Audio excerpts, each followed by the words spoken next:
beloved, Boss Mike Cervera.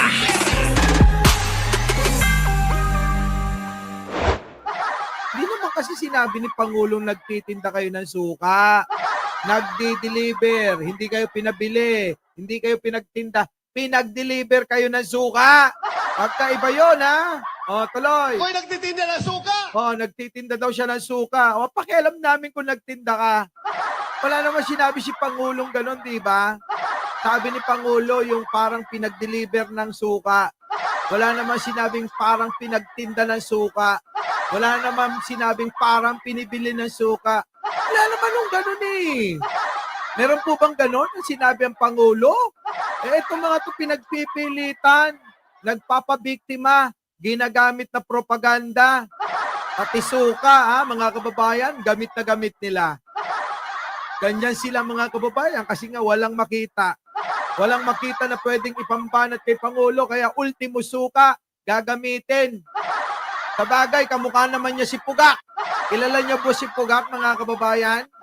Yung modelo ng Dato Puti, yung may itsurang mukasim, parang ito mga kababayan ko. Ano? Ha? Kulang na lang ito mga kababayan, mabungal to. Pag nabungal to mga kababayan, kamukha niya na si Pugak, oh. Oh, totoo naman eh. Totoo naman ah. Tuloy. Ako'y nagtitinda ng suka. Oo nga, sige na, ikaw na nagtitinda. Saan ka ba nagtinda? Umamin ka, saan totoo? Nagtinda ka ba talaga? O ginagamit mo lang yung kataga? Ganun lang yung mga kababayan. Totoo bang nagtinda o ginagamit lang yung kataga? Tuloy. Pero nakapag-masteral degree ako. Ay, wala naman nagsabi. Ako nga eh. Ako nga eh. Nagbabasura ba to eh? Nakagraduate naman ako. Ha? Nagkaroon naman ako ng ganyan. Nagkaroon naman ako ng ganito. Nagkaroon ako ng ganon. At higit sa lahat ba to? Nagkaroon ako ng jowa na maganda. Kamukha ni Jen Angeles, di ba? Di ganun nyo ba to? Ikaw talaga, daming... sige, patapusin nga muna natin, ha? Ako'y nagtitinda ng suka. Pero nakapag-masteral degree ako. Ala, iiyak na sila, mga kababayan, eh. Nakapag-doktor of philosophy ako. Ala ko! Naging si PNP pa ako. Ay, ba't bobo ka? At ngayon, naging senador pa. Kaya sa lahat ng nagtitinda ng suka dyan, malaki ang tsansa nyo na magiging senador. Ay, naku, hindi namin pinapangarap kung mangungurakot lang na katulad mo. Diba, mga kababayan ko? Abay, papangarapin nyo ba maging senador tapos mangungurakot kayo tulad neto? Ay, hindi na. Okay na ho kami sa bahay namin. Magtinda na lang din kami ng suka. Diba? Ay, naku kita nyo naman, gigil, nag-iiyakan tong mga to. Sabihan ba naman, naging senador. Yung si Pangulong Bongbong, yung nagsabi na para kayong pinabili ng suka, ayun, presidente na. Diba? Di masigit yung nagsabi na deliver kayo ng suka dahil naging presidente yun eh. Naging gobernador, naging senador, naging congressman. Kita nyo mga kababayan ko? Eto, pinagmamalaki niya na yung kanyang mga naabot. Pero bakit, mga kababayan ko, hindi naman din magiging hindi naman magiging PNP chief at hindi magiging senador kung hindi naging aso ni Digong? Di po ba? Ganun ho yun. Mahirap po yun nagmamalaki ng kung ano-ano. Kung hindi mo naman nakuha ng maayos yun. Di ba? Sa tingin nyo, maayos yung pagkakakuha niya. Di ba? Dahil lang naging aso siya ni Digong. Kaya naging PNP chief ito. Kasabay nun, mga kababayan, naloko nila at nabudol nila isang bayan ng Pilipino. Akala nila sila'y totoo. Totoo na mga kababayan. Totoo yung mga pinaggagawa nilang tukhang na para daw sa atin, sa ating kaligtasan. Paano naging kaligtasan kung marami ang napahamak dyan? Paano kung marami ang namatay dyan? Nasaan yung para sa amin? Hindi ba't mga kababayan, yan ay isang malaking kasinungalingan? Di ba? Di mo ba? Talagang. Alam natin. Si Idol, Idol! Kung bakit napakataas ng pangunahing bilihin sa ating Totoo, Idol. Ikaw naman ikaw ba yung nagpupunta ng ibang bansa? Minsan nga ikay sumama sa akin ha. Para iyong malaman kung mas gaano mas mataas ang bilihin. Oo. Sobrang taas ng bilihin, Idol, sa ibang bansa. Dito nga sa atin, napapanatili. Ay kahapon namalengke ako sa MCU Sa MCU, sa tapat ng o sino nakakaalam? Doon lang, sa may tapat ng MCU. Di na nga ako pumunta ng Balintawak Diyan sa tapat ng MCU, sa MCU, yung BPI doon, mga kababayan. Tuwing gabi doon, maraming nagbebenta pagsara ng bangko. Aba, mga kababayan, sigarilyas, isang taling malaki, 10 piso. Isang tali na sitaw, 10 piso. Kita nyo, mga kababayan? Isang tumpok na okra, 10 piso. Isang tumpok na talong, 20 pesos. Ay, 100 piso, mga kababayan. Nakko! Abay, 5 tao na yung kumain sa amin Piruin mo, 2 kami ni Jen Angelis, 100 piso, ulam namin. Sobra-sobra pa. Abay, inulam pa namin kinabukasan. Nagluto ko ng pakbet Di ba, mga kababayan ko? Ay, nako. Sa mga nakakaalam lang mukha yatang hindi nalalaman ng idol ko. Itong idol ko mukhang huli sa balita ito. Ngayon, mga kababayan, medyo mahal ang sibuyas. Pero kung gusto nyo ng murang sibuyas, pumunta kayo ng Balintawak. Tumpok-tumpok doon, mga kababayan. Nako. Alam naman natin na sibuyas, talaga naman. Pag ginisa mo yan, talagang halimuyak. Parang gaganahan ka na tatakamin ng tatakamin ka ng kumain Dahil yung sibuyas pa lang, pag ginisa mo, nako, totoo ka. Grabe talaga naman ang halimuyak niyan, Hindi yung amoy nila. Yung mga amoy nila, amoy Hindi na maintindihan siguro, ayan pinilter ko na yung mukha ng idol ko para hindi nyo naman tinatawag na parang huwag kayong ganon. Abay, tinatawag nyo mukhang bulldog ito Ayan, ginawa ko na, pinilter ko na ng husto yung mukha. Para nang sa ganon, makita nyo na hindi nakita yung mga guhit-guhit niya. Ayan, parang pinabata ko ng kung ito, mga kababayan, 60 plus na ito, mga kababayan ngayon, mukhang 30 na. Ay, idol, oo, ganyan kita kamahal. Ayaw kitang nababash, kaya pinilter ko yan. Pinilter ko talaga. Kasi binabash nyo Kayo rin kasi mga walang ya kayo Diba? Napakawalang ya rin nyo. Napakawalang ya nyo rin Ayan na si Aling Roda. Sungay na lang. Ikaw talaga ito na. bansa. Mahal daw, mahal. Sa inyo na magiging senador. Alam natin kung bakit napakataas ng pangunahing bilihin sa ating bansa. Yung hindi kumakain ng suka, hindi nila alam yun. Naka, Diyos ko po, gumamit na naman ng suka, mga kababayan. Sabi ko sa inyo ginamit na nilang propaganda. Yung kataga na suka na sinusuka sila. Yun naman ang totoo dyan, mga kababayan. Kahit anong gawin ng mga yan hindi na magkakaabot yan. Tandaan nyo po, mga kababayan, yung ganyang klase ng pangangampanya, yung ganyang klase ng propaganda, wala na ayaw na ng mga tao yan. Diba? Ayaw na Alam din natin na lubog na ang ating bansa sa korupsyon. Nako, Diyos ko po, yan sinasabi ko sa iyo. Sana sinabi mo yan nung panahon ni Digunyo. Lubog na ang ating bansa ng korupsyon. Alam mo pala tuligsain mo na si Sara, kung alam mo palang lubog na sa korupsyon, itong ating bansa, dapat hindi mo pinagtatanggol si Sara. Tama po ba, mga kababayan ko? Abay, pinagtatanggol tong idol ko ni Sara Si Sara ang pinagtatanggol niya Di po ba? Nampating mga kababayan ko, idol. Parang kukunin ka na sa langit sa pagkakapilter ko sa'yo. Eto na. Kahit tayo, naaamoy lang natin ay suka. Naku, suka. Naamoy lang natin ay suka. Ay, naku, huwag kayong maniwala. Yang mga yan, mga kababayan, masasarap ang kinakain niya sa bahay nila. Naniniwala ba kayong umaamoy lang ng suka yung mga yan? Anak ng patik, ako nga, hindi eh. Si Mark Ramos nga. Ha? XO ang inaamoy niyan eh. Diba? Yung mga mamahaling alak ang inaamoy ni Mark Ramos. Oh, ako ho, ang inaamoy ko. Kipi. Diba? Anak ng pating itong mga ito. Gamit na gamit yung suka.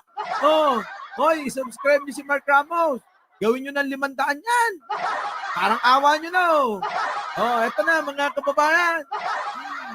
Pero sila hindi nila alam. Nako. Sapagkat Aha? karamihan sa kanila Ah. ay involved sa corruption. Na pating karamihan. Parang si Sara yung pinariringgan mo. Di ba si Sara ang nasasakdal dito? Di po ba, mga kababayan? Si Sara, ho! Si Sara na involved sa pagnanakaw, korupsyon, pandurugas, pamimeke. Oh, kita mo si Sara yon na kinakampihan mo sa Quadcom. Anak naman idol eh. Ay nako, hindi ka mananalo. Huwag nyo nang iboto ta! Huwag nyo nang iboto ta ha! Ito dati idol ko, kinakampanya pa kita. Tapos sasabihin mo ngayon ha? Di ba? Sasabihin mo Ay, talaga naman, maling-mali ka dyan. Pero mo, korupsyon ka ng korupsyon. Hindi mo naman tinutulig sa yung isa dyan. Sino? Si Sara. Di po ba mga kababayan? Si Sara po. Oo, ayan na, nagtatampo na si Pachuchay mga kababayan ko. 464 pa lang daw ho yung nagla-like sa inyo. Samantalang 1.5 na tayo. Baka naman baka pwede nyo man dagdagan. Oo, ambag-ambag din, paminsan-minsan.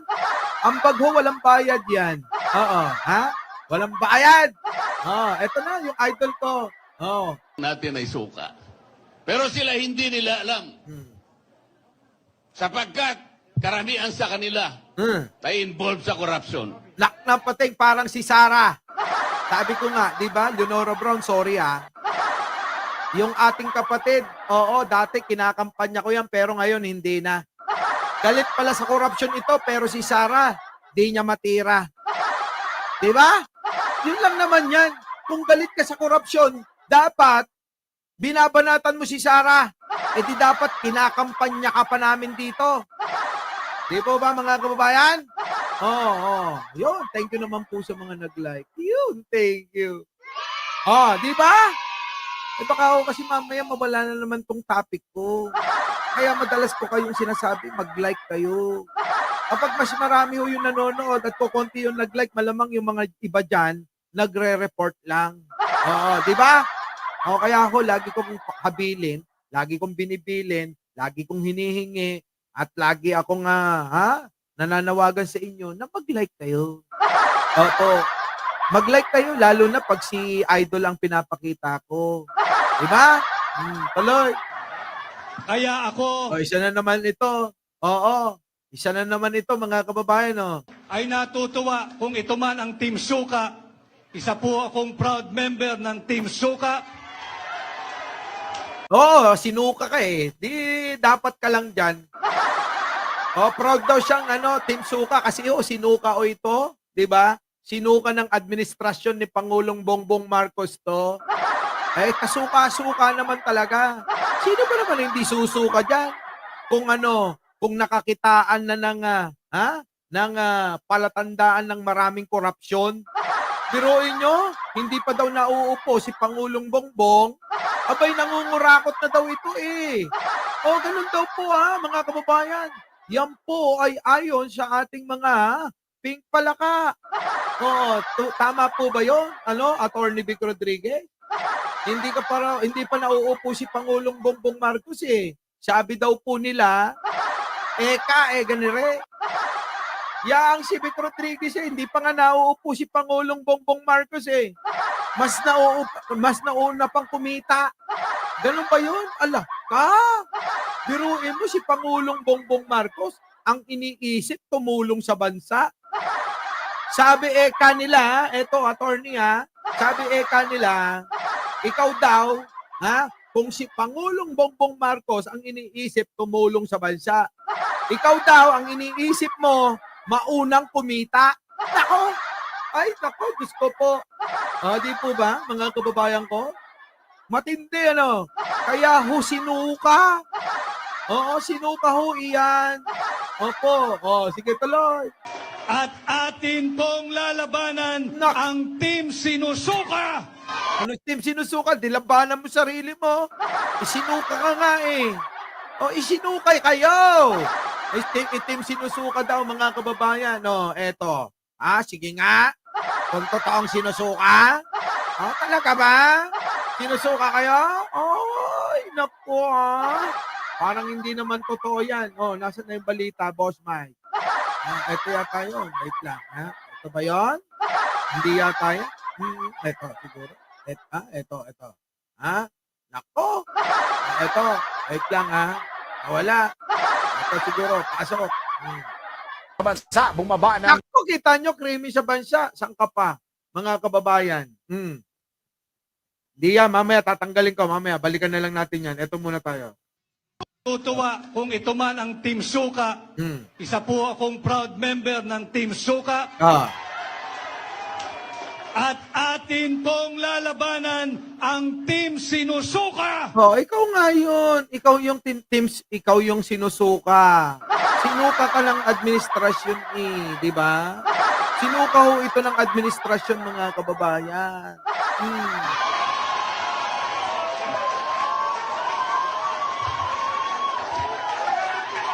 Tuwan-tuwa yung mga na-filter ang mukha. Yung mga yata ito, apostol ni Kibuloy. Yan, tira. Kibuloy, bumalik ka na. Wala na tumitira.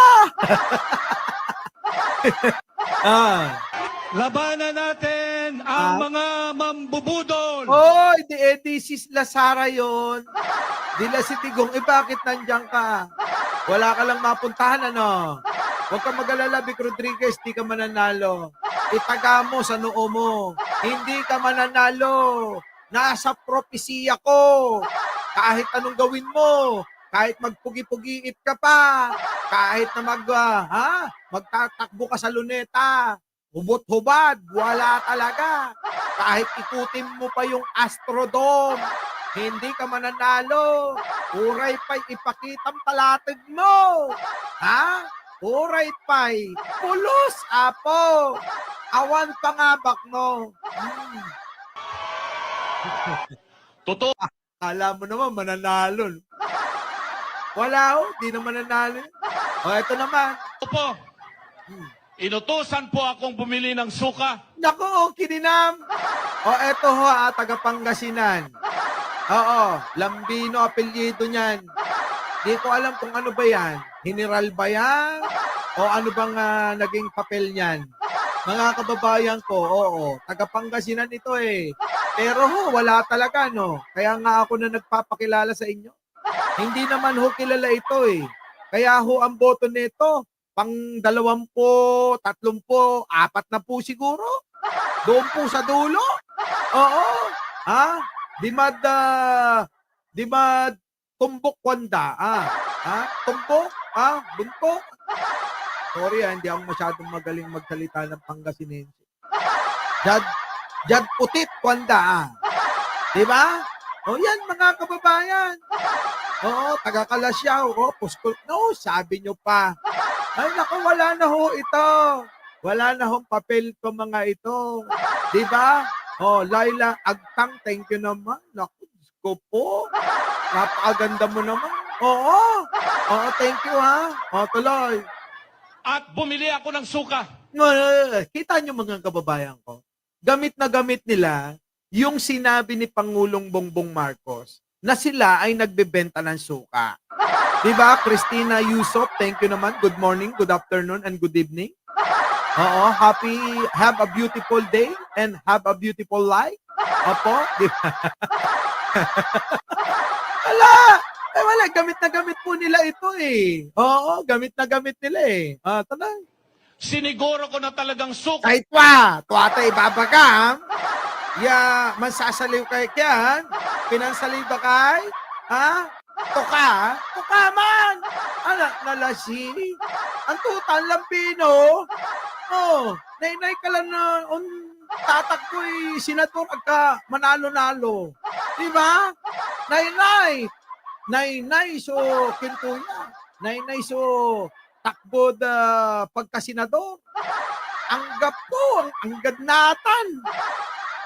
Aga nababaingan. Anak na lasi. Ang tutan. Ang tutan, ano yun? Ano yan?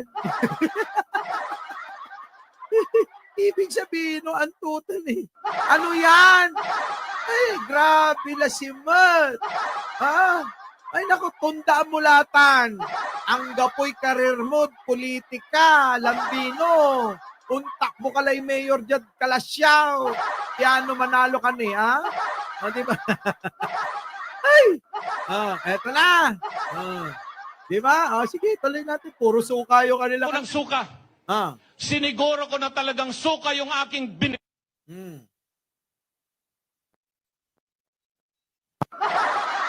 Bang klase itong mga ano neto, pinanggigilan po yung suka ni Pangulo. Pero alam nyo mga kababayan, dito ako talaga naiinis. Dito sa idol ko. Magalit na magalit kahit ang kaibigan kong si Kix TV pero tutulig sa ko to. Bakit kanyo mga kababayan?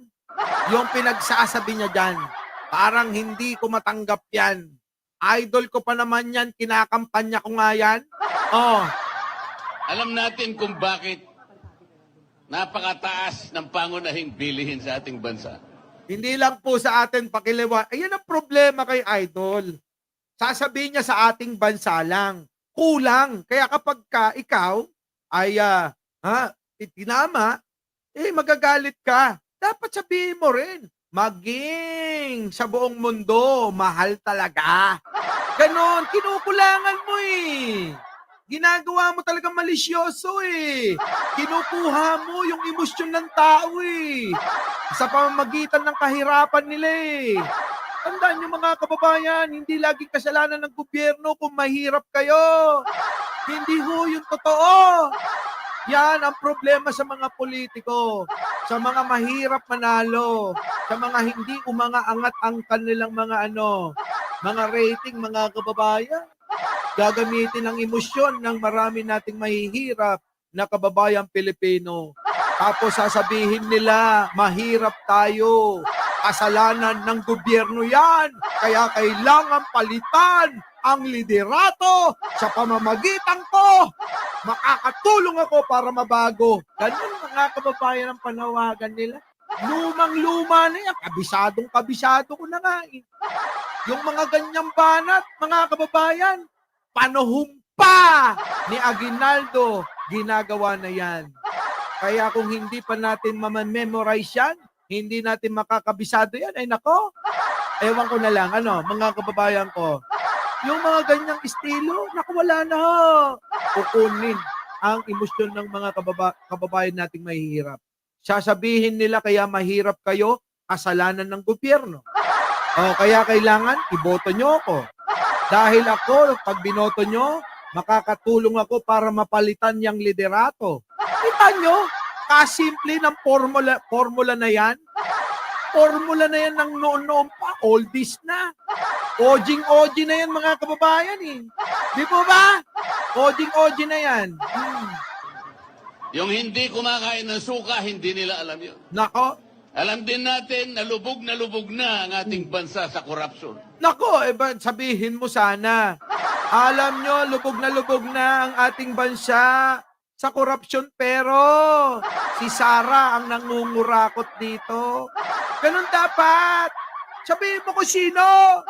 Sabihin mo si Sara, ayun iniimbestigahan. Mai-impeach na nga eh. Pero bakit kasama mo siya? Ikaw ba'y para sa korupsyon o para sa mga kasama mo lang? Sa mga kapartido mo lang? Sa mga Duterte lang? Ganun lang ho yan eh. Diba? Kechu, thank you naman. Oo. Sabi ni Chris Ulo, gagawin 5 piso ang bigas. Ang sardinas, 500.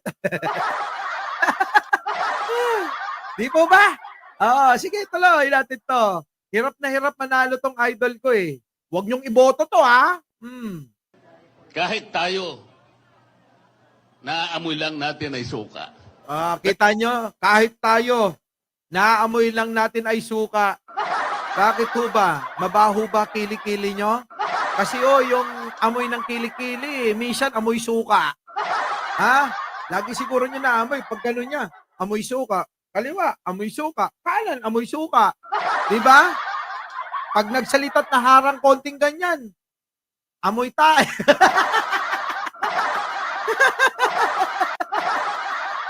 Ay! Tuloy. Pero sila hindi nila alam. Alam namin! Huwag ganon. Parang kayo lang ang nakakaramdam ng hirap ng ating mga kababayan. Itadamay pa nila yung sarili nila sa mga mahirap nating kababayan. Kita nyo yung mga manlinlang. Ako, sasabihin ko sa iyo, manlilinlang ka. Huwag mong isasama yung sarili mo sa mga mahihirap dahil hindi naman yan totoo. Sabihin mo sa akin kung suka lang ang inuulam mo. Diba? Naniniwala ba kayo? Suka lang ang inuulam neto? Di mamapanlin lang talaga to. Diba? Ako imbitahan mo. Sasabihin ko sa mukha mo, idol kita pero mapanlin lang ka. Totoo yan. Huwag niyong kunin. Ginagamit. Kayo ang magaling manggamit ng mahihirap nating kababayan. Huwag ganon. Gamitin nyo yung inyong sarili. Believe na ako doon. Sasabihin nyo, magagaling kayo eh. Di ba? Hindi naman ako maniniwala kung sasabihin nyo hindi. Naging abogado kayo, naging ganyan kayo. Pero yung isasali nyo, yung sarili nyo, sa mga mahihirap nating kababayan, na pinagnakawan ng mga Duterte, ali naman yan. Hindi naman po pwedeng ganon, nakatwiran. Doon tayo sa tama lang, mga kababayan. Opo, totoo yan. Gamit na gamit nila yung emosyon, yung nararamdaman ng mga kababayan natin. Mahirap na nga, dinadagdagan nyo pa eh. Yan ang problema sa inyo. Imbis na tulungan ninyo, tulungan nyo muna bago kayo magngangawa. Hindi yung gagamitin nyo lang ng gagamitin ang mahihirap nating kababayan. Di po ba mga kababayan ko? Sapagkat karamihan sa kanila ay involved sa corruption. Si Sara! Yun, kung karamihan pala sa kanila, demanda mo na! Idol, demanda mo na, parang awa mo na. Kung totoo ho yung sinasabi niya, idemanda niya. Kung hindi po niya ididemanda, abay, yan po ay isang propaganda. Alam niyo po ba yon mga kababayan? Ang mga taong hindi nagdidemanda, pero kuda ng kuda at tumatakbo sa halalan, yan po, yung ginagamit nilang yan, ay propaganda. Propaganda. Diba? Pagpapaganda, ibig sabihin sa sarili nila. Yun po, mga kababayan. Punta ka na lang sa salon. Punta ka na lang sa salon. Sama mo si Sara. Doon kayo magpagandang dalawa. Ay naku, pag inayos kita, makikita mo. Sasabihin mo, si Mike Cervera na ang bago kong hairstylist. Sabihin din ni Sara, dapat noong pa kita nakilala, Mike Cervera, nang hindi ako nagiging mukhang demonyita. Kasi yung mga make-up niya, mga kababayan, parang papasok sa ermita. Diba? Yan po eh. Alam niyo mga kababayan, malaking bagay ho yung pag-aayos eh. Tignan niyo si Sara, pag nag-make-up, kala mo pupunta at papasok sa ermita. Ha? Diba? Our beloved Boss Mike